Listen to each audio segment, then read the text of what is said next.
Jay, welcome back to the channel. So guys, I think if I mentioned EB Games, the crazy thing is that these days, it would be one of the maybe third or fourth thought in your head that it might be about video games. Yeah, it's kind of crazy how EB Games has reinvented itself multiple times over, going from a video game dedicated store to now being a pretty much pop culture store with anything that you can purchase, from t-shirts to apparel to action figures and of course video games. But video games seems to be like, you know, the third or fourth thing that you mention when you talk about EB Games. It's actually quite crazy how things have evolved in the gaming sphere, considering many gamers now just download all the games directly onto their systems.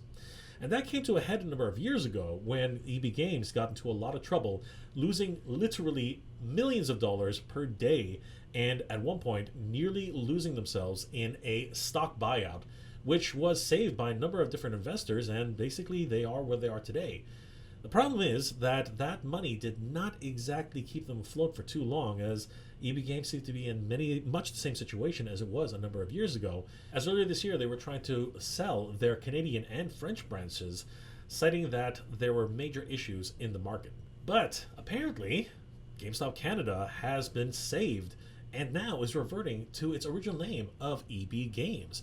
And I want to take a deep dive into this because I'm fascinated by who actually picked up GameStop, seemingly rescuing it from the flames, and also resurrecting the original EB Games name, which was branded only back in 2021.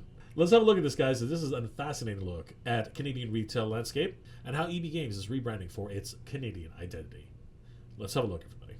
It hasn't actually been that long since they were in really, really big trouble. As a matter of fact, around 6 years ago, they were losing billions of dollars every single year. And a lot of different video game related channels were talking about how literally this would have been the end for GameStop. But something crazy happened where there was a short squeeze attempt to short the stock of GameStop, and a whole bunch of different investors came together and actually made it the complete reversal. There's a lot to unpack on that particular topic by itself, but in a short order, GameStop was able to raise a ton of cash in a very, very short time around the pandemic and literally save themselves from extinction. But fast forward to 2025, and it looks like things are just right back where they were a number of years ago. GameStop is closing locations in the United States. The current state of GameStop is not good. So many different channels are now covering the fact that GameStop has pretty much fallen back on their laurels and seem to be right back where they started and in just as much trouble as they were. And that's not mentioning the type of culture that GameStop has that a lot of people have been talking about. So many people talking about the state of the employees, how they're treated.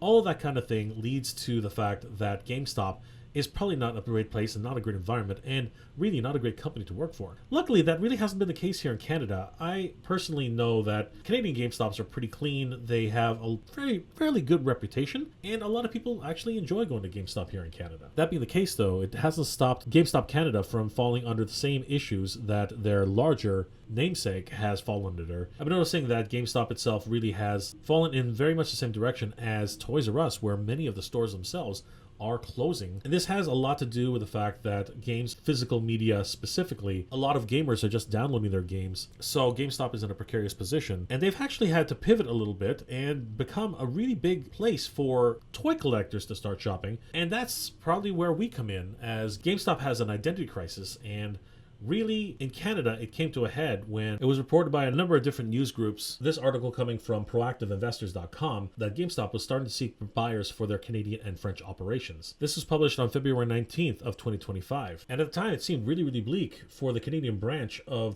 GameStop, as CEO Ryan Cohen was actually cited on his X account stating, email M&A@GameStop.com if you're interested in buying GameStop Canada or Micromania France. All levity aside, this was a major issue for GameStop, as I continue to see many of the stores just closing shop and never returning. That changed a couple of days ago, as it was reported from multiple sources, including ICV2, that GameStop seems to have had an angel investor come in and save the company as a whole. And who actually swooped in in to save GameStop Canada? Believe it or not, there's a connection to McFarlane Toys. I found this absolutely fascinating. The headline reads, McFarlane Toys co-owner buys GameStop Canada, and to bring it back to the original name. This article, which was written by Milton Griep on May 6, 2025, goes on to say that Canadian Toy CEO and McFarlane Toys owner Stephen Tetrao has acquired GameStop Canada, which he will convert back to its original name of EB Games Canada. For those of you who might not know, GameStop originally purchased Electronics Boutique Canada, and if that name rings a bell, of course, it was one of the larger video game retailers both here and in the United States at one point, until they changed their name to GameStop. EB Games Canada rebranded in 2021 to GameStop and has been operating under that moniker since. Tetrao founded Imports Dragon in 1998 and grew it to a top 5 company in Canada, and he bought into McFarlane Toys in 2018. As of the end of last year, GameStop Canada operated 193 stores. That's staggering. GameStop announced that it would plan to sell the stores in Canada and France with the release of its annual report in March, and they cite another article which states that GameStop is looking to close 1,000 stores. The stores in Canada were rebranded from EB Games to GameStop stores in 2021,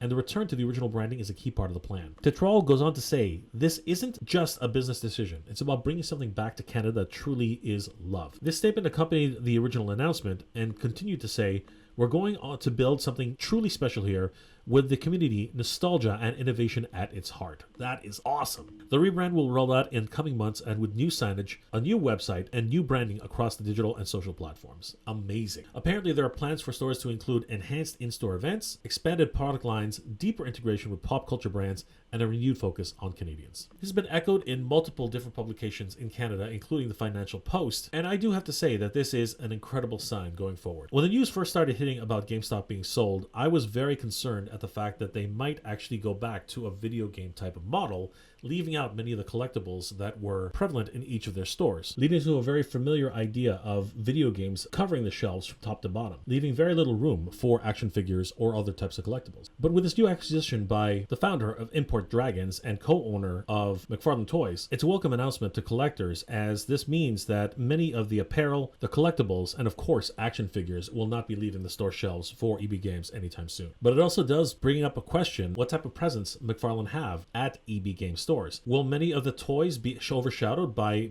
McFarlane Toys, including some of their sports brands, their movie licenses, and other type of licensed material which they have in their catalog? And will EB Game stores be flooded with this type of merchandise, overshadowing many other toy brands which we enjoy collecting as well, knowing full well that the co-owner of McFarlane Toys is now in charge of the EB Games brand? I guess only time will tell. But regardless of the outcome, it has to be noted that EB Games returning to Canada is a huge announcement and reinforces the fact that Canadian retail is still healthy, and we can look forward to many more years with EB Games, collectibles, and maybe even video games returning to store shelves in Canada. This is absolutely crazy, guys, as it was the co-owner of McFarlane Toys who ended up rescuing GameStop and now rebranding it back to EB Games, which it really only changed the name back in 2021. It literally has not been that long since the rebranding happened, and now we're going all the way back, seemingly as a restart for this company with new branding, new initiatives, new ideas for experiences inside the store, as well as a more focus on popular culture and some of the other factors that are really resonant inside the new market for EB Games, as video games seems to be a little bit farther removed from where they originally started. Renaming GameStop back to EB Games is a huge step in this, and I'm eager to see what type of new branding they're looking forward in the next couple of months, as this is going to be a huge news for the Canadian retail space. Let me know in the comment section below, guys, what are your thoughts about this acquisition by Import Dragons, the co-owners of McFarlane Toys, and its overall effect on the market here, not only in Canada, but also around the world. Do you guys think this is a good move by Import Dragons to actually pick up the remnants of GameStop, rebranding it into its original name of EB Games, and now going forward with a brand new initiative? Or do you think that this is actually just holding off the inevitable? And it's probably not a great idea, seeing as that video games being the major portion of GameStop and EB Games seems to be going the way of the dodo in terms of physical media, and we might see that final decline ending the retail space for video games. Let me know those comments in the comment section below, guys. I hope you enjoyed this episode, guys, and if you did, please do leave me a like. It really does help me out. Toy news continues in 2025, and I gotta tell you, things are just going fast and furious. As a matter of fact, the terrible tariff situation continues to plague all of us in the collector space, and I did the whole video talking about that issue, which has been incredibly polarizing. You can check out that video right here, and I'll see you guys there. Hope you're all doing well, staying safe. And as always, everybody, thank you very much for watching. GameStop returns as EB Games, and Canada tries to carve out its own identity in the gaming market. Good journey, everybody. Geek proud.